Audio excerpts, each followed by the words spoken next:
Hey guys, this center has tried performing drills in the past that were not fun and were unsuccessful, but I think that this 3v2 minigame could be a great benefit to our training and knowledge base, so let's jump into how to do it.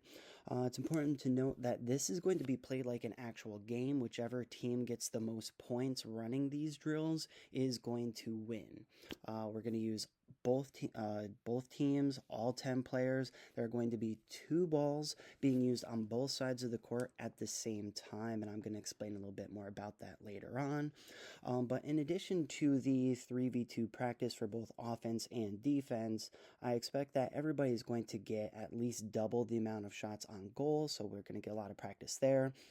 And once players assume their start positions, the ref is going to start possession clock for 30 seconds. So let's quickly jump into the start positions.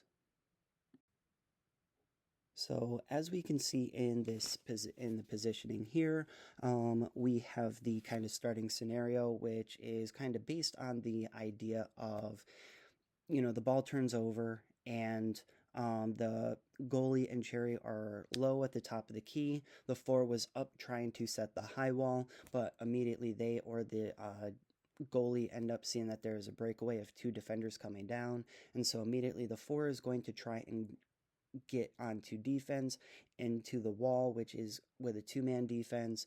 It's going to be 2 people at the top of the key on either corner, trying to provide as much defense and coverage on all 3 players as possible.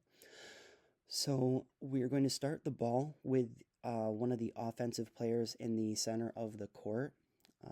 And once everybody's in position, the referee is going to hit start on the possession clock, and the 4 is going to immediately try and get under while the 2 offensive players try and get towards the goal.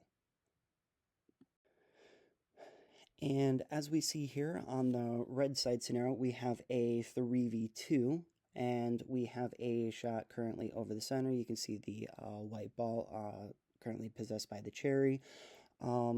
And this is the quintessential 3v2 practice. You've got the 5 and the 4 that are low. They're trying to provide defense on all 3 sides. The 2 and the 3 are trying to get underneath in order to take a layup from underneath. But the preferred shot is to bait both of the defenders underneath and then provide the ball to the person right over the center so they can take a shot. And hopefully kind of move on from there. However, on the other side, you can see that on the black offensive side, the Cherry has picked the defender, and now they have a 2-on-1 scenario. So it's going to play out a little bit different. You're trying to make sure that once you pick out that extra defender, you need to bounce off of the Cherry needs to bounce off of the 4 and position themselves so that they can also take the ball from the 2 to take a shot, or at least be able to catch the ball and pass it back to them. The 5 needs to position themselves pretty center in order to try and cover the goal from both sides as best they can. And then it's also important for the 3 to recognize that once the Cherry has picked the 4, they already have a 2-on-1 scenario, and it's important for the 3 not to get underneath that, because if you do, you're going to wreck your own defense in the other direction. So it is going to add to the training of viewing the scenario and making sure that you are aware of positioning and the numbers of your offense versus the defense and practicing that scenario. So now that you have a basic understanding of the game and the positioning and the start positioning, as well as the 2 common scenarios of 3v2 and 2v1s, let's explain kind of the rest of the game.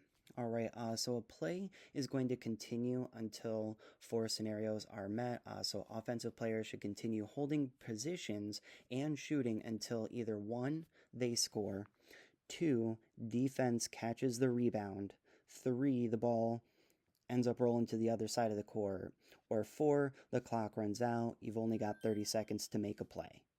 Um, then both sides will, once the play is dead based on those four scenarios, both sides are going to reset their positions with a goalie and cherry at the top of the key, and the other six players in the center, as referenced in the starting positions slide previously. Each team should be switching one player from offense to defense between each 30-second play so that every player gets a chance to practice on offense and defense in these 3v2 situations. And it's also to because both teams will be waiting to activate at the same time with the possession clock.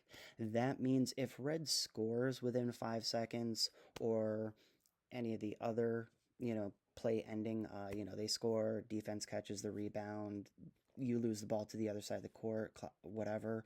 The red team is on standby until the black team ends the play by either scoring themselves or losing the ball as called out before.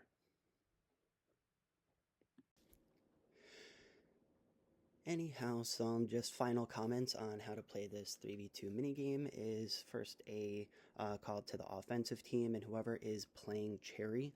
This is meant to be 3v2 practice. Offense is always going to have the advantage in all of these.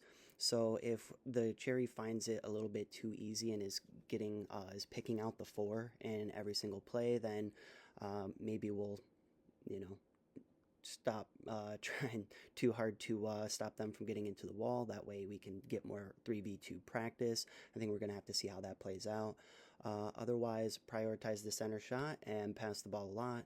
You know it's true because it rhymes. And then something for the defensive team is make sure to play the position, not the player.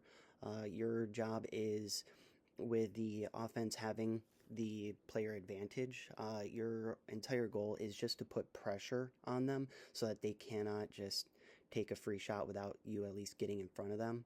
And then note that because both sides are going to be active at the same time, the ref is not going to be calling key, because if key is called on, say, the black side, the red side is going to be confused. So the ref is not going to be calling key. The players themselves need to just be honest and police it themselves. If you're in the key for 5 seconds, then the play is dead and need to move on.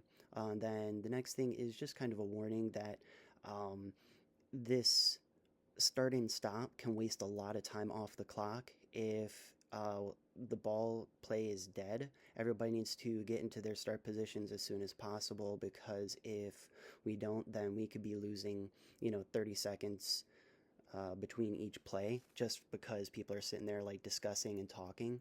But we should play it just like it was a live game. As soon as that ball goes up, you're now transitioning back to defense, or vice versa.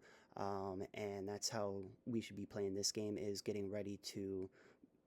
get ready for the next play.